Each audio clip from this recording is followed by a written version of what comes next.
Hey guys, so by the time you're watching this, I will have already released my free pattern for this quilt. This is Anne Shirley's Flower Garden. And I will have also already released a tutorial on quilt binding by hand. And so I'm going to make kind of an additional video to both of these and show you how I am binding these edges that have hexagon points. I decided to not cut the side of my quilt off to make it straight and leave the hexagons to be full hexagons. So now I have to do some finagling with this binding, and I thought if any of the rest of you wanted to do that, then I'll just make this really quick video showing you how I'm doing that. First of all, I am assuming that you already know the basics of how to attach your binding on here. If you don't, you can go watch my tutorial for it on my YouTube channel. But this, I'm going to just assume a basic level of binding knowledge when I'm showing you guys this. Okay, so this is what we look like so far. I've already done my other side. What you're gonna do is treat all of the points that are pointing out just like the corner of your quilt when it comes to pivoting your fabric and cutting your thread. And you're going to treat the inside like a straight edge. So I'll show you what I mean. So right here, we have a outie, outie and innie. And I have pivoted my stitches and stitched off the corner just like we usually do when we reach the corner of our quilts. And I'm just folding it right here until it is straight with this line. So it's just like a little pleat. I'm gonna get started.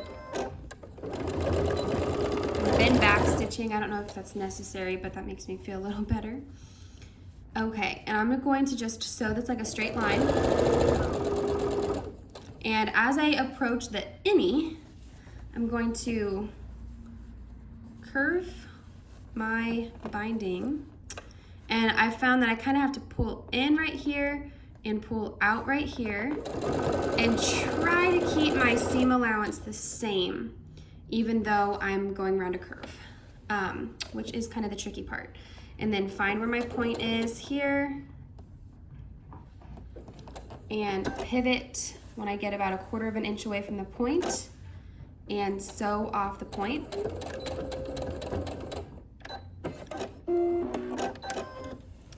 And so this does take a lot longer because I'm cutting my thread at each outie point.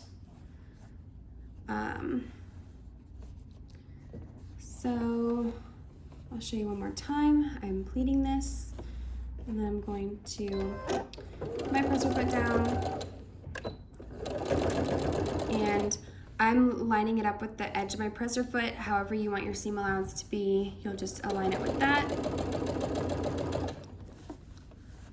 And then for this one, I'm like rotating. In retrospect, I think this would have been much better to do with bias tape. I just cut quilt binding, so it's not cut on the bias, and I think it would be a lot easier to do this if it was cut on the bias.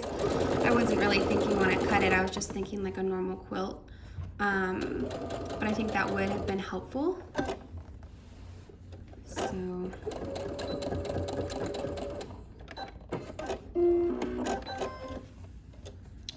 Okay, and then I'll show you how I'm going to finish this by hand. Okay, so again, I suggest you go watch my video on hand binding before watching this, just because that's when I'll really talk about the basics of this technique. But I wanted to show you guys how I've been doing it. You can see here a finished point, because these points and divots are probably where you're going to be wondering if that changes anything. And honestly, it doesn't really change a lot from the typical hand sewing technique. But I will kind of demonstrate to you guys how I handle the point and the valley here. So these parts are just kind of like normal stitches where I take a little bite out of my binding, making sure that it's not going to show on the outside. And then a little bite of my quilt. And something that I like to do is keep a wonder clip there so that it keeps the tension on those stitches as I continue.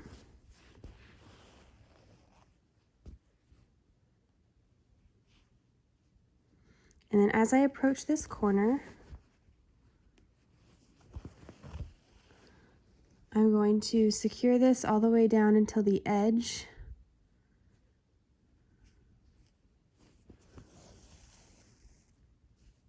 Right here. So it looks like this.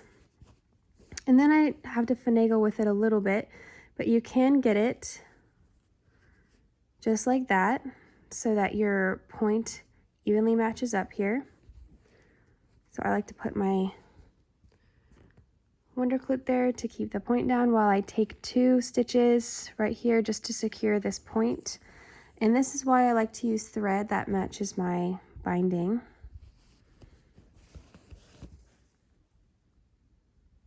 So I'm taking a little stitch right here just to secure the point there. And then I'm going to go underneath like this and continue down the other side.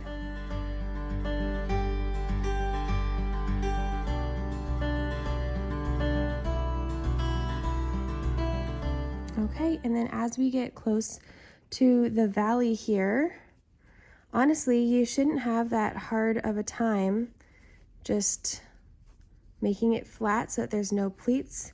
You can fold down the 2 points if you want to kind of make it look like a straight edge and stitch it like that. And when it comes back, it will fold right here. But when it comes to the spot you're actually stitching in, it's actually not that difficult.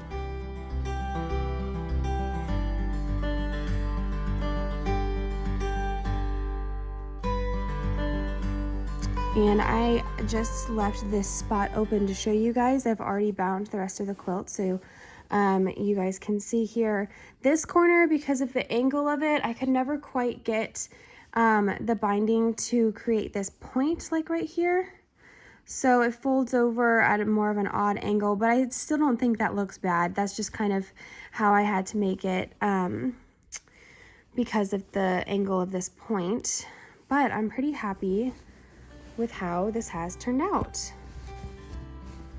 I hope you guys have fun trying this out, and if you use my quilt pattern, which is featured in this video, to do your binding like this, I'd love to see a finished picture of it. You can post a picture of your finished projects in my Facebook group, Just Sew Along, which I will link in the description below, and I'd love to see what you have going on. Thanks for watching.